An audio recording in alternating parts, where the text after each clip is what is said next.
나는 요즘 홈즈와 거의 만나지 않았다. 나의 결혼이 우리 둘 사이를 빠르게 떼어놓은 것이다. 나는 더없이 행복하다. 처음으로 한 가정의 가장이 된 사람이면 누구나 그렇듯이 가정을 중심으로 모든 일에 흥미를 느끼게 된다. 나 역시 그것에 모든 관심을 빼앗기고 있었다.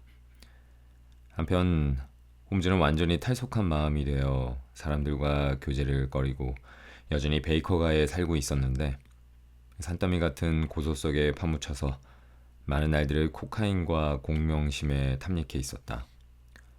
마약에 취해 꿈속을 헤매기도 하고 때로는 그만이 지닌 날카로운 천성으로 정력적인 모습을 보이며 일하기도 했다. 즉 여전히 범죄 연구에 몰두했는데 이 뛰어난 재능과 놀라운 관찰력을 구사해 경찰이 손을 든 사건의 실마리를 찾아내고 그 수수께끼를 해결했다. 나도 가끔 그의 활약을 어렴풋하게나마 들었다. 예를 들면 트레포프 살인 사건으로 오대사의 초청을 받아 갔다느니 트리코말리의 애트킨슨의 형제의 기괴한 참극을 해결했다느니 네덜란드 왕실이 의뢰한 사건을 멋지게 해결했다느니 하는 이야기들이다. 그러나 이런 활약은 신문만 읽으면 다 알 수 있는 것으로 나는 과거의 친구이고 함께 일을 해온 그에 대해 그 이상의 것은 거의 모르고 있었다. 1888년 3월 20일 밤 나는 본업이 의사 노릇을 다시 시작했다. 왕진하고 돌아가는 길에 우연히 베이커가를 지나게 되었다. 나의 연애 시절이며 주홍새 연구 사건에 비참했던 일 등 잊으려 해도 잊을 수 없는 기억의 출입구 앞에 당도했을 때 홈즈를 다시 만나 그가 요즘 그 천재적 능력을 어떻게 활용하고 있는지 알아보고 싶었다. 그의 방에는 환하게 불이 켜져 있었다. 내가 올려다보는 잠깐 동안에도 그의 후리후리한 그림자가 두 번이나 창문 커튼에 어른거렸다. 그는 고개를 숙이고 뒷짐을 진 채 방 안을 서성거리고 있었다. 그의 기분이나 버릇 따위를 모두 알고 있기 때문에 자세와 움직임만 보아도 충분했다. 그는 또다시 일하고 있는 것이다. 마약으로 몽랑해진 꿈나라에서 벗어나 새로운 사건을 해결하느라고 열중해 있는 것이다. 나는 배를 울렸다. 그리고 잠시 후 전에는 나와 공동 소유였던 그 방에 안내되었다. 그는 감정을 과장해서 표현하는 남자가 아니다. 언제나 그랬다. 그러나 나의 방문을 기뻐하는 것만은 알 수 있었다. 인사말도 하지 않고 부드러운 눈빛으로 쳐다보더니 안락은자에 앉으라고 손짓했다. 이어서 시가상자를 건네주었고 또 술상자와 탄산수를 만드는 장치가 어디에 있는지 손가락으로 가리켰다. 그리고 불 앞에 서더니 홈즈는 그 이상하도록 꿰뚫어보는 것 같은 표정으로 나를 살펴보았다. 결혼 생활이 꽤나 만족스러운 모양이군, 왓슨. 전에 만났을 때보다 7파운드 반은 더 살이 찐 것 같아. 7파운드야. 그래? 보기에 더 찐 것 같은데 7파운드라고 하지만 분명 더 될 거야. 다시 개업을 했지? 그런 소문은 듣지 못했지만. 어떻게 알았어? 추리로 알지. 그뿐인 줄 알아? 얼마 전엔 비를 많이 맞았고 자네 집에는 몹시 솜씨 없고 조심성 없는 가정부가 있다는 것도 알아. 와, 이봐. 자네한테 못 당하겠어. 만약 자네가 몇 세기 전에 태어났었다면 틀림없이 마법사로서 화형을 당했을 거야. 사실 목요일에 시골길을 걷다가 비를 흠뻑 맞고 돌아왔어. 그러나 옷도 갈아입었는데 어떻게 그런 추리를 했지? 그리고 가정부 메리 제인에게는 두 손 들었어. 아내도 고개를 저으면서 곧 내보내야겠다고 하더군. 그런데 어떻게 그런 것까지 알았어? 그는 혼자 쿡쿡 웃으며 길고 부드러운 손을 비볐다. 아주 간단해. 자네의 왼쪽 구두 안쪽을 보니 나란히 6개의 상처가 나 있군. 이건 분명히 구두 바닥 가장자리에 달라붙은 흙을 거치게 긁어내려다 생긴 거야.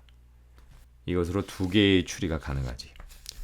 하나는 날씨가 몹시 굳은 날에 자네가 외출했다는 것. 또 다른 하나는 자네 집 가정부는 구두에 흠을 내는 아주 조심스러움 없는 런던 토박이의 대표적 표본이라는 거지. 그리고 자네가 개업을 했다는 점은 단박에 알 수 있었어. 한 신사가 요오드 포름 냄새를 풍기며 방에 들어왔는데 그의 왼손 집게 손가락에는 질산 때문에 생긴 검은 얼룩이 있고 바로 여기에 청진기를 들어 있습니다 하고 가르쳐 주듯이 검은 실크 모자 한쪽이 불룩 부풀러 있어. 그런데도 그 신사가 의사라고 간파하지 못한다면 내 머리가 엉망으로 나빠졌다는 증거지. 나는 홈즈가 대수롭지 않게 추리의 경로를 설명하는 걸 듣고 웃음을 터뜨렸다. 자네 설명을 들으면 언제나 어처구니 없도록 간단해서 나도 그 정도는 문제 없을 것만 같아.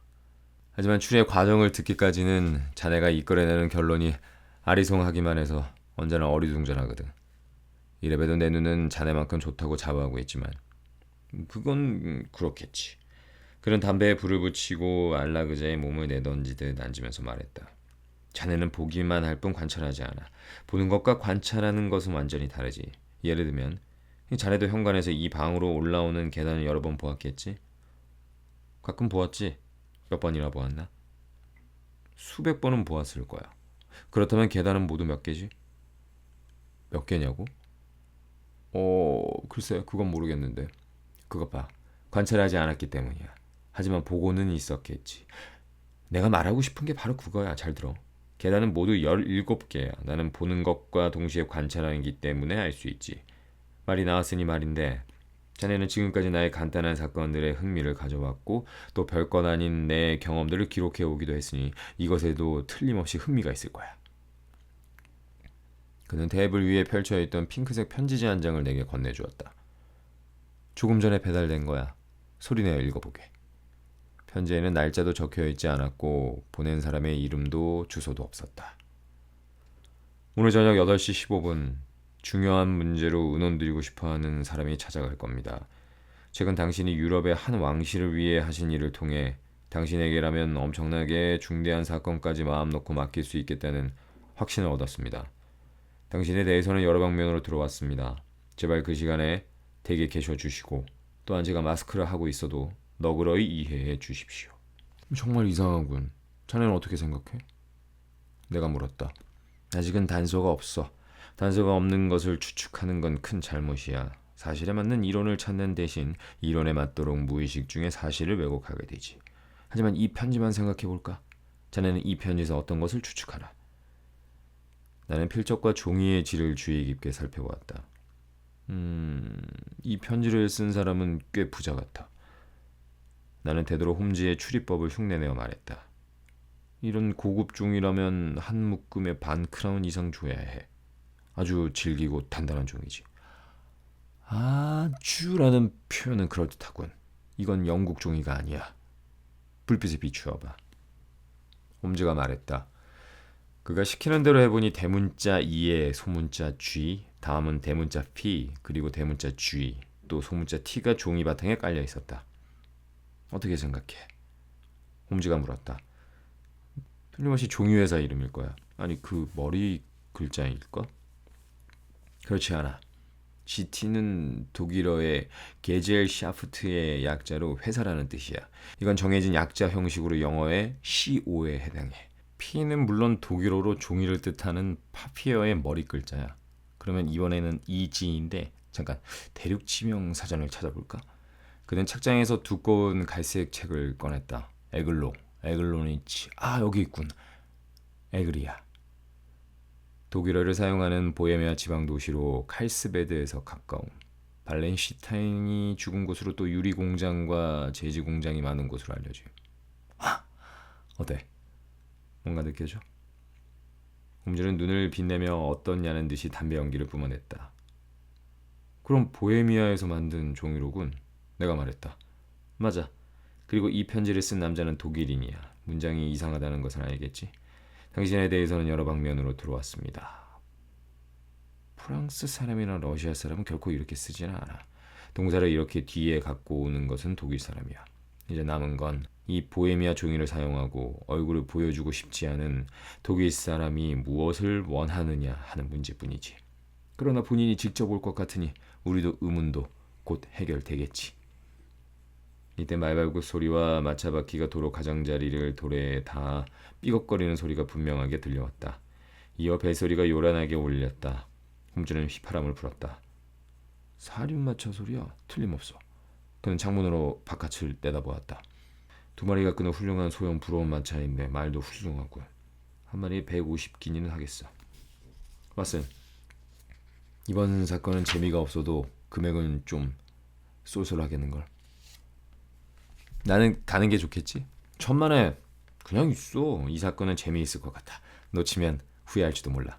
하지만 의뢰인이 신경 쓰지 마. 자네 도움이 필요할지도 몰라. 그렇게 되면 의뢰인에게도 고마운 일이지. 자, 왔어. 자네는 그 의자에 앉아서 주의 깊게 살펴보게. 느리고 무거운 발소리가 계단을 올라와 복도를 걸어왔다. 그리고 곧 문 앞에서 멎었다. 이어서 문을 세차게 두드리는 소리가 났다. 네, 홈즈가 대답했다. 들어온 사람은 키가 6피트 6인치는 넘을 것 같은 헤라클레스같이 건장한 남자였다. 복장은 영국에서라면 악취미라는 평을 들을 만큼 화려하고 사치스러웠다. 더블 상의의 소매와 젖힌 기세는 아스트라한 가죽을 폭넓게 붙였고 어깨를 덮은 소매 없는 짙은 감색 망토에는 불타는 것 같은 진홍빛 비단 안감을 사용했으며 불길처럼 빛나는 커다란 녹주석 브로치로 깃을 고정시켰다. 무릎 아래까지 오는 장화 상단에는 푹신푹신한 갈색 모피가 보여 전체적인 옷차림에서 느껴지는 야단스러운 사치를 더욱 완전하게 마무리하고 있었다. 한 손에는 챙이 넓은 모자를 들었고 광대뼈까지 가리는 검은 마스크를 쓰고 있었다. 방금 들어올 때 매만족 고친 듯 남자는 아직도 마스크에 손을 대고 있었다. 드러난 얼굴의 반쪽으로 두껍게 처진 입술이 보였고 턱은 길게 뻗어 있어 고집스러울 정도의 의지가 강한 인상을 풍겼다. 편지를 받았습니까? 그의 굵고 걸걸한 음성에 심한 독일식 억양이 섞여 있었다. 방문을 미리 알렸습니다만 누구에게 이야기해야 좋은지 모르겠다는 듯 우리를 번갈아 보았다. 앉으세요. 홈즈가 말했다. 이쪽은 함께 일하는 왓슨 의사인데 사건 해결에 도움을 주고 있습니다. 실례입니다만 당신은 누구십니까? 퐁크란 백작이라고 부르시오. 보헤미아 귀족입니다. 방금 말씀하신 친구분은 중대한 일을 의논하는 상대로서 충분한 신의와 사려를 갖고 계시겠지요. 그렇지 않다면 당신에게만 이야기하고 싶습니다. 그 말에 나는 곧 일어나 나가려고 했으나 홈즈에게 손목을 잡혀 다시 자리에 앉았다. 이 친구와 합석하지 않으면 듣지 않겠습니다. 나에게 얘기할 수 있는 것은 무엇이든 이 친구에게도 할 수 있습니다. 백작은 넓은 어깨를 으쓱했다. 그럼 먼저 2년 동안은 절대로 발설하지 않겠다고 약속해 주셨으면 합니다. 2년이 지나면 아무 문제도 없겠지만 지금이라면 얘기가 다릅니다. 과정을 섞지 않고 말해도 유럽의 역사를 움직일 만큼 큰 문제입니다. 약속합니다. 홈즈가 말했다. 나도 약속합니다. 홈즈 뒤를 이어 내가 말했다. 그리고 부득이 마스크를 쓴 것을 이해해 주시오. 이상한 그 손님은 말을 이었다. 이것은 나에게 이 용건을 의뢰한 고귀하신 분의 요청에 따른 것입니다. 사실 조금 전에 밝힌 이름도 본명이 아닙니다. 알고 있습니다. 홈즈가 차갑게 대답했다. 상황이 아주 미묘해서 어떤 수단을 써서라도 소문이 퍼져나가는 걸 막고 싶습니다. 유럽의 한 왕실의 명예와 상처를 줄 수 있기 때문입니다. 자세히 말하면 보헤미아의 2대에 걸친 왕실 올무슈타인가와 관련된 문제입니다. 그것도 알고 있습니다. 홈자는 중얼거리는 듯 대답하고는 의자에 몸을 파묻고 눈을 감았다. 유럽에서 제일 명석한 이론가이자 정력적인 사리탐청이라는 말을 듣고 찾아왔는데 이렇게 나른한 듯이 축 늘어진 모습을 보이자 손님은 어처구니가 없는 모양이었다. 홈즈는 천천히 눈을 뜨고 이 덩치 큰 의뢰인을 답답한 듯이 바라봤다. 황송한 부탁이지만 폐하께서 자신의 사건을 직접 들려주신다면 저도 열정적으로 도와드릴 수 있습니다. 손님은 의자에서 벌떡 일어서더니 마음의 동요를 억누를 수 없는지 방 안에 서성거렸다. 그러고는 어쩔 수 없다는 듯이 얼굴에 마스크를 벗어 바닥에 던졌다. 맞소! 손님은 소리쳤다. 나는 왕이오. 그 내게까지 왜 숨기려고 했는지 모르겠군. 그렇습니다. 숨기실 필요 없습니다. 홈즈가 조용히 말했다. 폐하께서 말씀을 꺼내시기 전부터 저는 찾아오신 분이 보헤미아 국왕 카셀 파르슈타인의 대공 비렐름 고츠라이히 시기스몬드 폰 올무슈타인 폐하라고 알고 있었습니다. 그러나 내 이런 행동을 그대들이 이해할지 걱정이오. 손님은 원래 자리로 돌아가 희고 넓은 이마에 손을 얹으면서 말했다. 제발 이해해 주었으면 좋겠소. 나는 이와 같은 문제를 처리하는 데는 익숙하지가 않소. 그러나 사건이 매우 미묘해서 대리인에게 사정을 털어놓고 처리를 명하면 앞으로 그에게 약점을 잡힐 염려가 있어. 그래서 당신에게 직접 상의하려고 신분을 감추고 여기에 온 것이오. 자, 그럼 말씀하십시오. 간단히 설명하면 다음과 같소. 5년 전에 바르샤바에 오래 머물렀던 일이 있었는데 그때 아이린 애들러라는 여자와 알게 되었소. 그녀의 소문은 당신도 들어서 알 것이오. 왓슨, 미안하지만 색인을 찾아줘. 홈즈가 내게 말했다. 그는 오랜 세월에 걸쳐 여러 종류의 인물이나 사물에 대해 요점을 기록한 메모를 만들고 있어서 어떤 인물이든 즉시 그 자리에서 조사할 수 있었다. 그녀의 양력은 유태교의 랍비와 시메어에 대해 학술 논문을 쓴 해군 중령의 양력 사이에서 쉽게 찾아낼 수 있었다. 홈즈는 그녀의 양력을 소리내어 읽었다. 1858년 미국 뉴저지주 출생, 콘트랄토, 가수, 스칼라 극장 출연, 바르샤바 임페리오 오페라의 프리마 마돈나, 은퇴 후 런던의 거주. 알겠어. 그럼 폐하는 이 젊은 여성과 알게 되었고 나중에 화근이 될 편지를 보내셨는데 지금 그것을 되찾고 싶은 것이군요. 그렇소.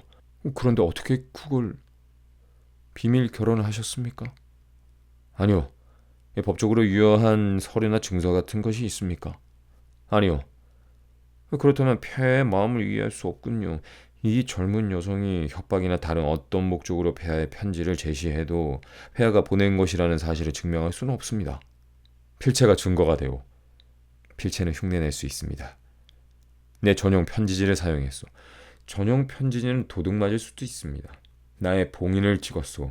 그것도 위조가 가능합니다. 사진을 갖고 있어. 돈을 주고 사면 됩니다. 아니, 함께 찍은 사진이요.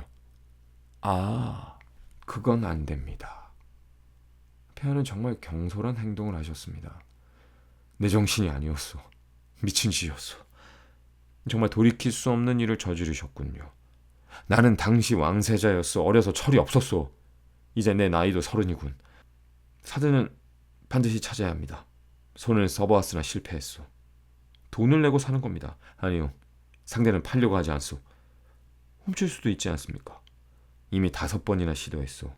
도둑을 고용해 온 집안을 샅샅이 뒤진 것이 2번, 그리고 한 번은 여행 중에 그녀의 소지품을 탈취해보았고 또 길에 잠복시킨 적도 2번이나 있소. 그러나 모두 실패했소. 흔적이 없었습니까? 전혀 없었소. 홈즈가 웃으며 말했다. 약간 흥미있는 사건입니다. 나는 매우 심각한 문제요. 보헤미아 왕은 홈즈의 말이 언짢은 듯 반박했다. 그렇군요. 그런데 그녀는 사진을 갖고 무엇을 할 계획입니까? 나를 파멸시킬 속셈이요. 어떤 방법으로요? 나는 머지않아 결혼하오. 알고 있습니다. 상대는 스칸나비아 국왕의 둘째 딸 크로틸드 로스만 폰삭세 메니겐 공주요. 그 왕실의 가품이 엄하다는 것은 그대도 알 거요. 공주도 보통 사람과는 다르게 아주 예민해서 만일 나의 품행에 오점이 있다면 이 혼담은 깨지고 말 것이오. 아이린 애들러의 계획은 그쪽 왕실에 사진을 보내겠다고 협박하고 있어. 그 정도의 일은 하고도 남는 여자요. 당신은 모르겠지만 그녀는 강철 같은 정신을 갖고 있어.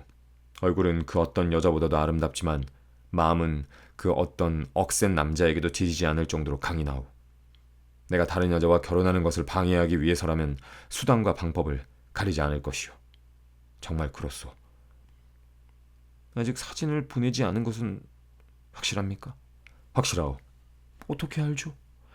약혼을 공표하는 날 보내겠다고 말했소. 발표는 다음 월요일이요. 아, 그럼 사흘간의 여유가 있군요. 홈즈는 하품을 하고 계속해서 말했다. 저도 즉시 조사해야 할 중요한 문제가 한두 가지 있는데 천만 다행입니다. 폐하는 당분간 런던에 머물러 계시겠지요? 그럴 생각이요. 크란 백작이란 이름으로 랭엄 호텔에 묵고 있어. 그럼 일의 진행 상황을 편지로 보고드리지요. 꼭 그렇게 해주시오. 걱정이 되어 견딜 수 없어. 비용은 백지수표를 맡기겠소. 정말입니까? 그 사진을 되찾기 위해서라면 왕국의 일부를 주어도 좋소. 그럼 당장 쓸 비용은? 왕은 망토 속에서 묵직한 세무 가죽 주머니를 꺼내어 테이블 위에 놓았다. 여기에 금화로 300파운드와 지폐 700파운드가 있어. 홈즈는 수첩 종이에 영수증을 써서 왕에게 주었다. 그녀의 주소를 알고 계십니까? 세인트 존스 우드의 서펜타인 애비뉴에 있는 브라이오니 로지. 홈즈는 그대로 받았었다. 사진은 캐비닛 사이즈입니까? 그렇소. 폐하, 이제 돌아가십시오. 곧 좋은 소식을 보낼 수 있으리야 생각합니다. 보헤미아 왕의 마차 소리가 길 저쪽으로 멀어지는 걸 들으며 그는 덧붙였다. 왓슨, 내 3시에 이곳으로 와주면 고맙겠어. 이 문제를 자네와 의논하고 싶어. 다음날 정각 3시에 베이커가를 방문했으나 홈즈는 아직 돌아오지 않았다. 집주인 허드슨 부인에게 물으니 아침 8시에 나가서 지금까지 돌아오지 않았다고 했다. 그가 아무리 늦게 돌아와도 끝까지 기다릴 생각으로 난로 옆에 앉았다. 나는 이 사건에 관한 그의 조사에 이미 깊은 관심을 갖고 있었다. 시계바늘이 4시에 가까워지자 문이 열리며 어떤 마부가 술 취한 걸음으로 들어왔다. 헝클어진 머리에 턱수염을 기른 불그스레한 얼굴은 술 기운으로 더욱 붉어져 있었고 복장은 지저분하기 짝이 없었다. 지금까지 나는 친구가 아무리 교묘하게 변장을 해도 금세 그를 알아볼 수 있다고 믿어왔었다. 하지만 이 마부가 홈즈인 것을 알기까지는 3번이나 그의 모습을 자세히 확인해야만 했다.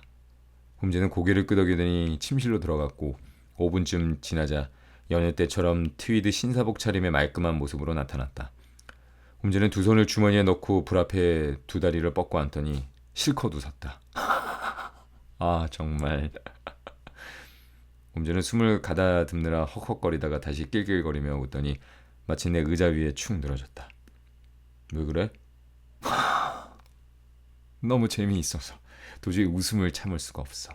내가 오전에 무엇을 하고 왔는지 자네는 상상도 못할 거야. 특히 마지막에 내가 뭘 했을 것 같아? 잘 모르겠지만 아마도 아일린 애들러가 사는 집과 그녀의 습관을 관찰하고 왔겠지. 물론 처음엔 그랬지. 그런데 그 뒤가 걸작이야. 어쨌든 들어봐. 나는 오늘 아침 8시 조금 지나 일자리 없는 마부로 변장을 하고 집을 나섰어. 마부들 사이의 우정과 동료의식은 정말 놀라울 정도여서 그들 사회에 들어가면 알고 싶은 건 얼마든지 다 들을 수 있지. 브라이오니 로지는 금세 찾았어. 아담하고 멋진 저택인데 뒤에 정원이 있고 도로를 향해 건물이 나와 있었어. 입구에는 처부 자물쇠가 달려있더군. 현관 오른쪽은 장식이 붙어있는 크고 훌륭한 거실인데 바닥까지 닿는 커다란 창문이 있었지. 그 창문엔 아이들이라도 열 수 있을 것 같은 영국식 작은 자물쇠가 달려있을 뿐이었어. 뒤쪽은 그다지 특별하지 않았는데 단지 마차 차고 가까이에 복도에 창문이 있었어. 나는 집 주위를 돌며 모든 각도에서 자세히 살펴봤지만 눈에 보인 것은 이 정도뿐이었지. 그런 뒤 큰 길을 어슬렁거리며 살펴보니 뒷마당에 담을 끼고 예상했던 대로 오솔길에 마차 차고가 있더군. 마부가 말에 손질을 하고 있어서 나는 그것을 도와주고 사례로 2펜스와 맥주 한 잔 그리고 담배를 2대 얻어 피웠을 뿐 아니라 아일린 애들러에 대한 정보도 많이 수집했어. 하긴 그것을 알아내기 위해 아무런 흥미도 없는 이웃 사람들의 소문까지 5-6가지나 들었지만 말이야. 아일린 애들러에 대해 어떤 것을 알아냈나? 그 부근에 사는 남자들은 하나같이 그녀 때문에 정신이 나가 있는 것 같았어. 이 세상에 그보다 더 아름다운 여성은 없다고 서펜타인가의 마부들은 이구동성이더군. 가끔 음악회에서 노래를 부를 뿐 조용히 살고 있는데 매일 5시에 마차로 나가 정각 7시에 저녁 식사를 하러 돌아온다는 거야. 공연이 없는 시간에 외출하는 일은 거의 없대. 그 집에 드나드는 남자는 한 명인데 자주 찾아오는 모양이야. 이름은 가드프리 노튼이고 변호사 협회에 소속되어 있어. 마부를 친구로 만드는 게 얼마나 편리한지 알았어. 그들은 여러 번 서펜타인가에서 그를 마차에 태웠대. 그래서 그에 대해서라면 자세히 알고 있었지. 나는 그들의 얘기를 모두 들은 다음 다시 브라이오니 로지 쪽으로 돌아가 부근을 서성거리면서 작전 계획을 짰어. 가드프리 노튼이 이번 사건에 깊이 관련 있는 게 틀림없어. 변호사라고 하니 어쩐지 자꾸 그런 예감이 들어. 애들러와 어떤 관계인가? 자주 찾아오는 것은 무슨 이유에선가? 그녀는 그에게 변호를 의뢰하고 있는가? 단순한 친구인가? 아니면 애인인가? 만약 그녀가 변호사라는 애들러 사진을 그에게 맡겨놓을 가능성이 있어. 친구나 애인이라 해도 그럴 가능성을 배제할 수는 없어. 이 문제에 대한 대답에 따라서 브라이오니 로지에서 조사를 계속해야 할지 아니면 변호사협회 그 남자 사무실로 주의를 돌려야 할지가 결정되지. 이 문제 때문에 조사 범위도 동시에 넓어진 셈이야. 설명이 길어서 따분했는지 모르지만 어쨌든 상황을 잘 이해하기 위해서는 자네도 내가 겪은 일들을 알아둘 필요가 있어. 아니, 조금도 따분하지 않았어. 내가 대답했다. 아무튼 어떻게 해야 할지 미처 결정하지 못하고 있는데 이륜마차가 브라이오니 로지 앞에 먹고 그 안에서 신사가 내렸어. 검은 피부에 매부리코, 코수염, 어지간히 멋을 부린 차림새. 말할 것도 없이 그 남자라고 생각했지.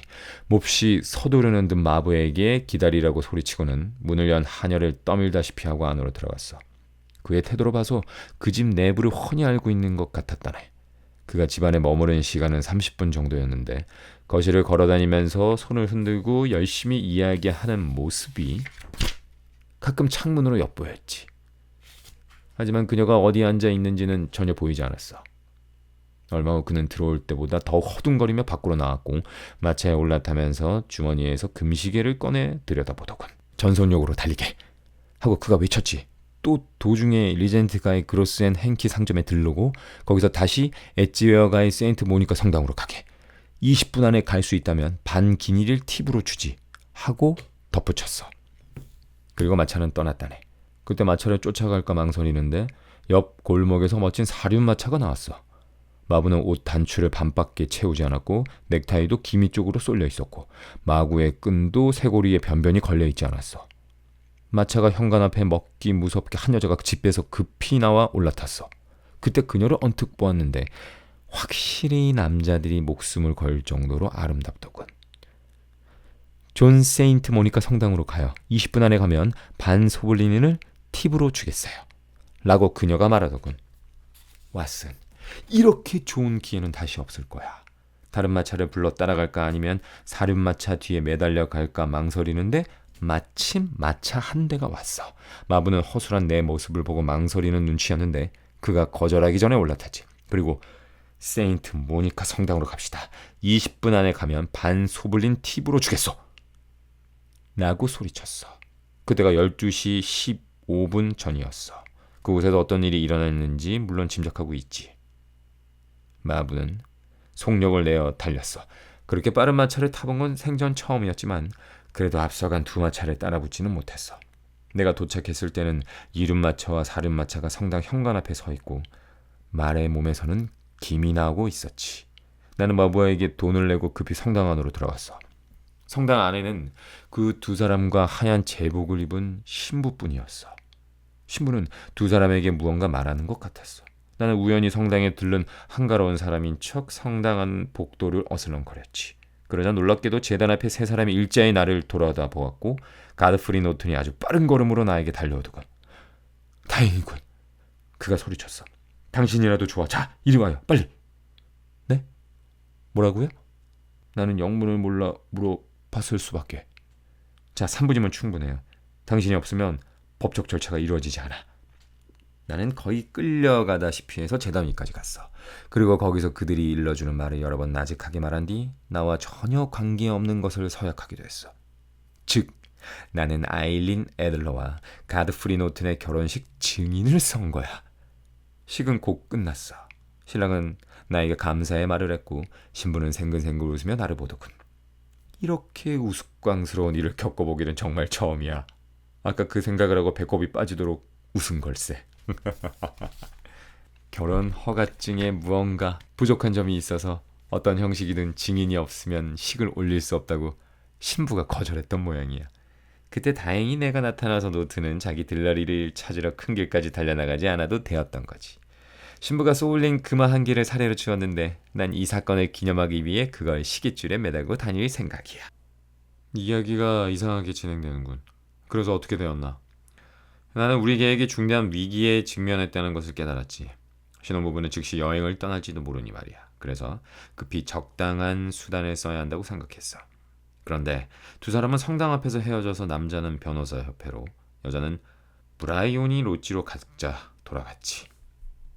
그녀는 헤어질 때 5시에 마차로 공원을 드라이브할 거예요 하고 말했어. 그것뿐이었어. 두 사람이 각기 다른 방향으로 떠났기 때문에 나는 준비를 하러 돌아온 거야. 무엇을 준비하지? 콜드 비프와 맥주 한 잔. 그는 배를 울렸다. 바빠서 먹는 것도 잊었지만 오늘 밤은 더 바빠질 것 같아. 왓슨, 도움이 필요해. 얼마든지 말만 하라고. 법을 어기는 일이라도 상관없어. 체포될지도 몰라. 목적이 좋은 거면 괜찮아. 그 점은 조금도 염려하지 않아도 되네. 그렇다면 더 말할 것도 없지. 그래, 틀림없이 도와줄 거라고 믿었어.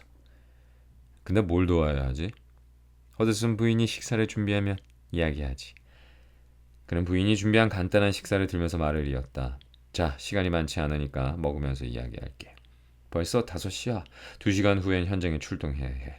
아이린 애들러, 아니 노튼 부인은 7시에 드라이브에서 돌아올 거야. 우리는 그 전에 미리 브라이오니 로지에 도착해서 기다렸다가 그녀를 만나야 해. 그리고 다음 일은 나에게 맡겨. 어떤 결과가 나올지 이미 계획이 서 있어. 하나 말해둘 게 있는데 어떤 일이 일어나도 자네는 나서지 마. 알겠지? 그냥 지켜보라는 거야? 그래. 자네는 아무 일도 하면 안 돼. 조금 불쾌한 사건이 일어나도 그것에 상관하지 마. 그 사건을 이용해 나는 집 안으로 들어갈 거야.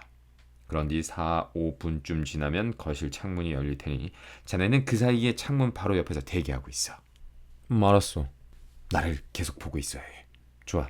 그리고 내가 이렇게 손을 들면 내가 준 물건을 방 안에 던지고 불이야! 하고 소리쳐. 알았지? 알았어. 사실 이건 무서운 물건이 아니야. 그는 주머니에서 시가처럼 생긴 긴 통을 꺼냈다. 배관공이 사용하는 발열통인데 자연 발화가 되도록 양끝에 뇌관이 장치되어 있어. 자네 임무는 이것을 던지는 것뿐이야. 불이야! 하고 한마디 외치면 그 다음은 구경꾼들이 알아서 떠들 거야. 그런 다음 곧장 큰 길 끝까지 가서 기다려. 그러면 10분쯤 후에 내가 그곳으로 갈게. 다 알아들었지? 처음에는 방관자가 되고 그 다음엔 창가에 가서 자네를 지켜본다. 자네가 신호를 하면 이 물건을 집안에 던지고 불이야! 소리친 다음 큰 길 끝에서 자네를 기다린다. 이렇게 되는 거 아닌가? 맞아. 그럼 안심하고 맡겨. 그래, 시간이 없으니 이제부터 할 일을 준비해야겠어. 그는 침실로 들어갔는데 5분도 지나지 않아서 상냥하고 마음씨 착한 신부가 되어 나타났다. 폭이 넓은 검은 모자에 더부룩한 바지, 하얀 넥타이, 거기다 친절한 미소를 띠고 온화한 눈빛으로 다정하게 사람을 바라보는 그의 눈빛은 명배우가 아니고서는 흉내낼 수조차 없을 것이다. 홈즈는 의상 하나만 바꾸는 것이 아니었다. 새로운 역할에 맞추어서 표정과 태도는 물론 마음까지 달라 보이게 했다. 그가 범죄 연구가가 되었기 때문에 과학계는 명석한 이론가를 잃었고 연극계 역시 훌륭한 배우를 얻지 못했다는 느낌이었다. 우리가 베이커가를 나선 것은 6시 15분이 지나서였는데 예정보다 10분 일찍 서펜타인가에 도착했다. 홈즈와 나는 이미 땅거미가 내린 브라이오니 로지 앞을 어슬렁거리며 여주인이 돌아오기를 기다리고 있었다. 브라이오니 로지는 홈즈의 간단한 설명을 들으면 내가 상상했던 그대로였지만 주인은 생각했던 것만큼 한적하지는 않았다. 아니, 한적한 지역의 좁은 길치고는 이상하도록 활기에 넘쳐 있었다. 거리 모퉁이에서는 옷차림이 허술한 남자 몇몇이 담배를 피우면서 얘기를 하고 있었고 한 사람은 숫돌에 가위를 갈고 있었는가 하면 두 근위병은 아이 보는 여자를 희롱하고 있었다. 또한 시가를 입에 물고 큰 길을 서성거리는 말쑥한 차림의 젊은이들도 있었다. 이봐, 나와 함께 집 앞을 어슬렁대던 홈즈가 말을 걸어왔다. 이 결혼 덕분에 사건이 오히려 간단해졌어. 그 사진이 두 날을 가진 칼이 되었지. 우리의 의뢰인이 결혼할 공주에게 그 사진을 보이고 싶지 않듯이 그녀도 가드프리 노튼에게 그 사진을 보이고 싶지 않을 게 분명해. 그런데 문제는 어디에 사진을 감추어 두었느냐 하는 거야. 대체 어디일까? 설마 몸에 지니고 다니진 않겠지. 캐비닛 사이즈라고 하니 너무 커서 옷에는 감추지 못할 거야. 왕이 사람을 숨겨놓았다가 몸을 수색할지도 모른다는 것쯤은 그녀도 알아. 이미 2번씩이나 그 꼴을 당했으니까. 분명 갖고 다니지는 않아. 그럼 어디에? 은행이나 변호사? 물론 둘 다 가능성이 있어. 하지만 그 어느 쪽도 아닌 것 같다. 대체로 여자들은 비밀을 좋아해서 자기가 직접 감추는 것을 좋아해. 남의 손에 맡기지 않았을 거야. 그녀가 갖고 있다면 일단 안심은 되지만 만일 은행이나 변호사 수중에 들어갔다면 뒤로 손을 쓰거나 정치적 압력을 가해야 할지도 몰라. 하지만 그녀는 2, 3일 안으로 그것을 이용한 속셈이만큼 사진은 필요할 때 즉시 꺼낼 수 있는 장소에 있겠지. 틀림없이 집안에 두었을 거야. 하지만 도둑을 가정해 이미 2번이나 집안을 수색했어. 그 변변치 않은 친구들의 수색? 그럼 자네는 어떻게 찾을 건가? 찾지 않아. 그럼 다른 방법이 있어? 그녀 스스로 장소를 밝히게 하는 거야. 스스로 밝힐 리가 없지. 밝히지 않을 수 없을 거야. 마차 소리가 들리는군. 그녀의 마차야. 자, 아까 내가 한 말을 잊지 말고 꼭 그대로 해주게. 그의 말대로 큰 길 모퉁이를 돌아오는 마차의 불빛이 보였다. 예쁜 소형 사륜마차는 브라이오니 로지 입구에서 멎었다. 마차가 멎자 길 모퉁이에 있던 프랑즈 하나가 동전을 얻으려고 달려가 문을 열려고 했다. 그러나 같은 목적으로 달려온 다른 프랑즈한테 떠밀렸다. 곧 치열한 싸움이 벌어졌는데 그때 근위병 두 사람이 한쪽 편을 들자 이번에는 가위를 갈던 사람이 반대쪽 편들이었다. 곧 소란은 더욱 커졌다. 욕설이 오가고 주먹질이 일어났다. 마차에서 내린 그녀는 주먹과 지팡이를 사납게 휘두르는 남자들의 치열한 싸움 속에 휘말렸다. 홈즈는 그녀를 보호하려고 난투 속으로 뛰어갔다. 그러나 옆에까지 달려간 순간 홈즈는 갑자기 비명을 지르며 쓰러졌다. 그의 얼굴엔 피가 흐르고 있었다. 두 근위병은 그것을 보고 어디론가 사라졌고 불황자들은 반대 방향으로 도망갔다. 그러자 싸움에 끼어들지 않고 구경만 하고 있던 말쑥한 차림의 청년들이 우르르 달려오더니 부인을 구하고 부상자의 상처를 돌보기 시작했다. 아이린 애들러는 서둘러 돌계단을 올라갔다. 그러나 맨 위 계단에서 현관불빛에 그 아름다운 자태를 드러내며 멈춰서더니 조금 전에 그 난장판을 돌아보았다. 그분은 많이 다쳤나요? 그녀가 물었다. 죽은 것 같습니다. 몇 사람의 목소리가 대답했다. 아니야, 아직 숨은 붙어있어. 다른 남자가 소리쳤다. 그러나 병원까지 갈 여유는 없을 것 같아. 용감한 남자였어요. 그녀가 말했다. 이 사람이 아니었으면 부인은 지갑과 시계를 빼앗겼을 겁니다. 그놈들은 강도였어요. 큰일 날 뻔했어요. 숨을 쉬고 있어. 그러자 또 다른 청년 하나가 소리쳤다. 이 상태로 길바닥에 뉘어놓을 수는 없어. 부인, 댁으로 옮기면 안 될까요? 좋아요. 거실로 옮기세요. 소파가 있으니까. 자, 이리로. 홈즈가 소란 속에서 천천히 브라이오니 로지로 운반되어 눕혀지는 것을 나는 창가의 정해진 장소에서 지켜보았다. 거실에는 램프가 켜져 있었고 커튼이 내려져 있지 않아서 소파에 누워있는 홈즈를 볼 수 있었다. 그때 홈즈가 자기가 한 연기에 대한 양심의 가책을 받고 있었는지 어떤지는 모르지만 나는 우리의 음모에 말려든 아름다운 여성을 보고 또 그녀가 부상자를 더없이 다정하고 친절하게 보살피는 것을 보고 왠지 지금까지 한 번도 느껴보지 못했던 강렬한 죄책감에 사로잡혔다. 하지만 그렇다고 내가 맡은 역할을 포기한다면 그건 홈즈에게 몹시 비열한 배신을 하는 것이었다.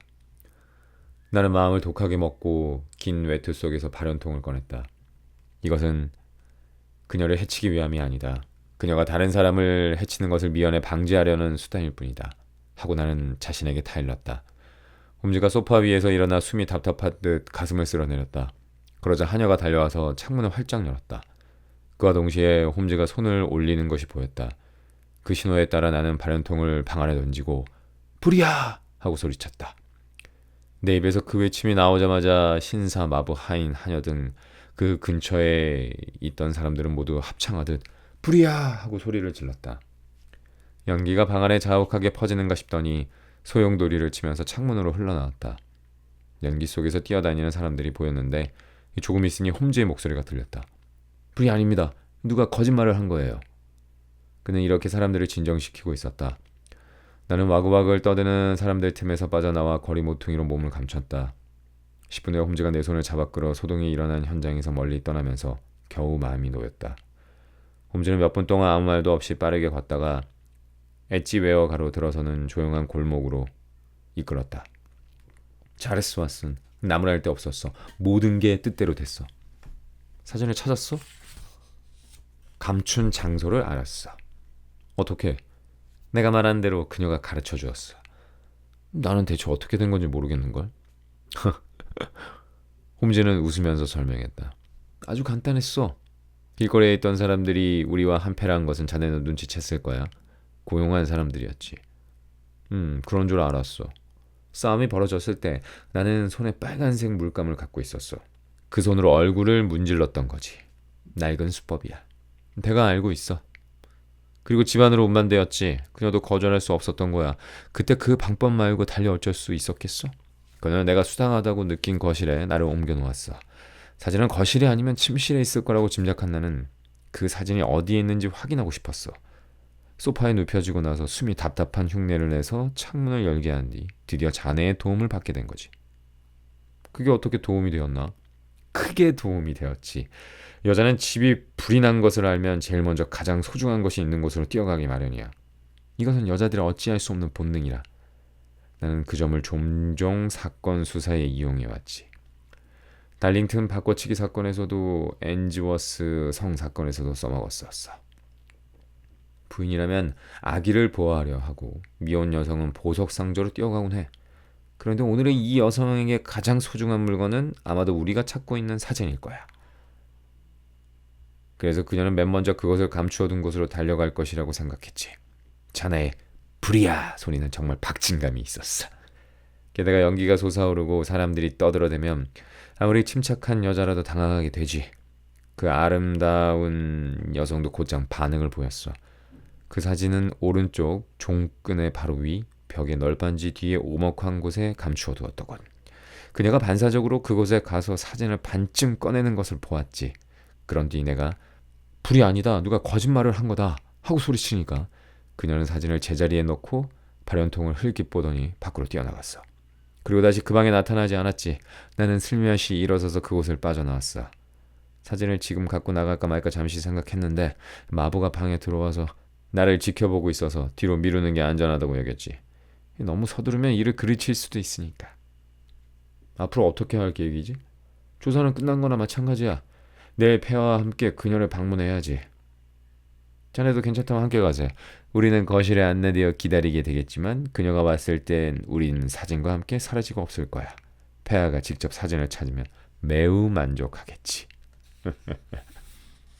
몇 시에 방문할 생각인가? 오전 8시. 그녀가 아직 일어나기 전이라 자유롭게 일할 수 있어.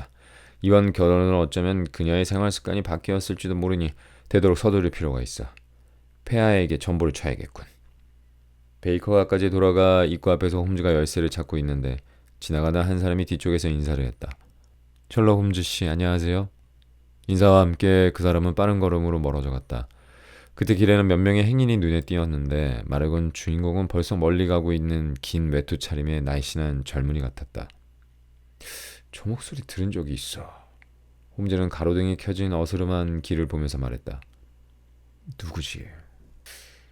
그는 고개를 갸우뚱했다. 나는 그날 밤 베이커가에서 잤다. 그리고 이튿날 아침 토스트와 커피로 간단히 식사를 하고 있을 때 보헤미아 왕이 방에 뛰어들어왔다.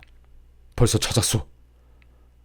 왕은 홈즈의 어깨를 움켜쥐고 뚫어질 듯이 얼굴을 들여다보면서 소리쳤다. 아직 찾지 못했습니다.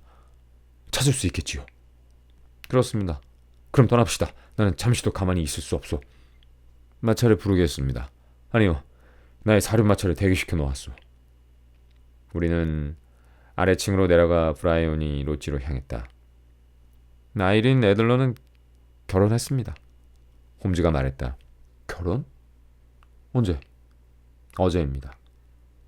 상대는? 노튼이라는 영국인 변호사입니다. 아이린은 그를 사랑하지 않을 거예요. 저는 그녀가 사랑하기를 바랍니다. 어째서 그걸 바라오? 그렇다면 앞으로 폐하를 협박하지 않으리란 믿기 때문입니다. 그녀가 남편을 사랑한다면 폐하에게는 이미 애정이 없을 겁니다. 폐하에게 애정이 없으면 폐하가 어떤 일을 하든 방해할 까닭이 없지요. 그건 맞는 얘기요. 그렇지만 그녀가 나와 신분이 비슷하기만 하다면 얼마나 훌륭한 왕비가 되었을까. 왕은 침울하게 입을 다물고 서펜타인 애비뉴에 닿을 때까지 아무 말이 없었다. 브라이오니 로지의 문은 열려 있었고 돌계단 위에 나이든 여자가 서 있었다. 그 여자는 우리가 사륜마차에서 내리는 것을 비웃는 듯한 시선으로 지켜보고 있었다. 셜록 홈즈 씨? 그녀가 물었다. 맞습니다. 홈즈는 뜻밖이라는 듯이 약간 당황해서 그녀를 보았다. 역시 당신이 올 거라고 부인이 말하셨습니다. 부인은 남편과 함께 오늘 아침 5시 15분 열차로 체링크로스 역에서 대륙으로 출발하셨습니다. 뭐라고? 홈즈는 놀라움과 분함으로 뒷걸음쳤다. 그 사람은 영국을 떠났습니까? 다시는 돌아오지 않을 겁니다. 그러면 편지는? 왕이 짓눌린 음성으로 물었다. 모든 것이 사라졌군. 조사해봐야겠어. 검진은 그녀를 밀치고 거실로 뛰어들었고 왕과 나도 그 뒤를 따랐다. 가구가 방 안에 어지럽게 흩어져 있었다. 선반도 떨어지고 서랍도 열려있는 채여서 아이린이 출발하기 전에 얼마나 급히 서둘렀는가를 말해주고 있었다. 홈즈는 종끈이 있는 곳으로 달려가 작은 미닫이를 열고 손을 넣더니 사진 한 장과 편지를 꺼냈다. 사진은 야외복 차림의 아이린 애들러를 찍은 것이었고 편지 봉투에는 이곳에 방문하신 셜록 홈즈 씨께 라고 쓰여 있었다. 홈즈가 급히 봉투를 뜯었고 우리의 시선은 모두 그 편지에 집중되었다. 날짜는 어젯밤 12시로 되어 있었다. 셜록 홈즈 씨, 멋진 솜씨였습니다. 나는 완전히 속았어요. 불이야. 소리를 들은 뒤에도 나는 전혀 눈치채지 못했습니다. 하지만 그 후 내가 너무 어수룩했다는 것을 깨닫고 생각해 보았습니다. 폐하가 누군가에게 도움을 요청했다면 당신에게 할 테니 당신을 경계하라는 주의를 몇 개월 전에 받은 적이 있었습니다. 그리고 당신의 집 주소까지 알려주었는데 그랬는데도 나는 당신이 궁금히 여기는 것을 스스로 밝히고 말았습니다. 우스당하다고 느낀 다음에도 그토록 친절하고 다정한 신부님이 나쁘게 생각되지는 않았습니다. 하지만 아시다시피 나도 한때는 여배우를 지망한 적이 있습니다. 남자로 변장하는 것쯤은 간단한 일입니다. 지금까지도 가끔 그 방법을 이용했으니까요. 그래서 마부촌에게 당신을 감시하라고 하고 위층에 올라가 남자로 변장을 하고 내려오니까 당신은 마침 돌아가는 길이더군요. 나는 곧장 당신을 미행하여 당신의 집 앞까지 갔습니다. 내가 그 유명한 셜록 홈즈에게 관심의 대상이 되어 있다는 것을 확인했습니다. 실례인 줄 알지만 인사를 하고 남편을 만나러 변호사 협회로 갔습니다. 이렇게 무서운 분이 노리고 있는 한 도망치는 것이 최우선이라고 우리는 생각했습니다. 사진에 대해서는 부디 안심하시고 당신의 의뢰인에게 전해주세요. 나는 지금 더 좋은 분을 만나 사랑하고 사랑받고 있으니까요. 폐하는 옛날에 잠깐 향락의 대상으로 삼았던 여자가 방해할까 하는 염려는 더 이상 마시고 원하시는 대로 행동하시면 됩니다. 그 사진을 나는 몸을 지키는 무기로서 지니고 있겠습니다. 앞으로 폐하께서 저를 위협하신다 해도 그 사진이 있는 한 나는 안심할 수 있습니다. 그리고 나의 사진 한 장을 남겨둡니다. 폐하가 원하신다면 드리세요. 진심으로 존경하는 셜록 홈즈 씨. 안녕히 계십시오. 아이린 노튼 애들러. 아, 정말 훌륭한 여자다. 정말 훌륭한 여자야. 세 사람이 편지를 다 읽고 나자 보헤미아 왕이 감격하며 외쳤다. 내가 생각한 대로 지혜롭고 의지가 굳은 여자야. 나와 신분의 차이만 없었다면 틀림없이 훌륭한 왕비가 되었을 텐데 정말 슬픈 일이오. 제가 보는 바로도 이분은 폐하하고는 전혀 어울리지 않습니다. 의뢰하신 일을 보다 만족스럽게 처리하지 못한 것은 유감으로 생각합니다. 홈즈가 차갑게 말했다. 아니 천만에. 왕이 말했다. 이렇게 된 것은 나는 만족하고 있어. 나는 그녀가 약속을 지키리라고 믿소. 사진은 이미 불태운 것이나 마찬가지요. 그 말씀을 들으니 마음이 놓입니다. 당신에게는 뭐라고 감사의 말을 해야 좋을지 모르겠소. 이 보답을 어떻게 해야 좋을지 말해주시오. 이 반지를. 보헤미아 왕은 뱀처럼 생긴 에메랄드 반지를 빼더니 그것을 손바닥에 얹어 내밀었다. 폐하께서는 이보다 더 귀중한 물건을 갖고 계십니다. 제게 살해하길 원하신다면 홈즈가 말했다. 기탄 없이 말하시오. 이 사진입니다. 아이린의 사진을? 왕은 놀란 눈으로 홈즈를 바라보았다. 좋소. 그대가 원한다면. 고맙습니다. 그럼 폐하의 일은 이것으로 끝난 것 같습니다. 진심으로 행운을 빌겠습니다.